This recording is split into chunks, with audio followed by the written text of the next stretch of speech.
অনেকে বলে কোরআন দামি নাকি আমার নবীজি দামি। কোরআন বলে নবী যখন মক্কায় আমি কোরআন তখন মক্কায় চলে গিয়েছি, নবী যখন মদিনায় আমি কোরআন তখন মদিনায় চলে গিয়েছি, নবী যখন রাস্তায় আমি কোরআন রাস্তায় চলে গিয়েছি, নবী যখন বিছানায় আমি কোরআন বিছানায় চলে গিয়েছি। কারণ যে নবী না আসলে সে নবীর উপর আমি কোরআন কোনোদিন নাজিল হতে পারতাম না। সুবহানাল্লাহ। শ্রেষ্ঠ নবীর শ্রেষ্ঠ কিতাব সেটাই হচ্ছে আল কোরআন। শুধু আমার রসুলকে সে শ্রেষ্ঠ কিতাবটা দিয়েছে। সুবহানাল্লাহ।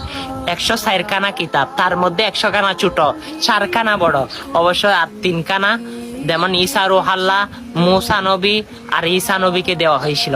আল্লাহ আল কোরআন শ্রেষ্ঠ কিতাবটা দিয়েছে আমার রসুলকে। সুবহানাল্লাহ। হ্যাঁ, সেটাই হচ্ছে শ্রেষ্ঠ নবী, শ্রেষ্ঠ পরিচয়। সুবহানাল্লাহি ওয়া বিহামদিহি। সেটি হচ্ছে আমি আপনার নবী।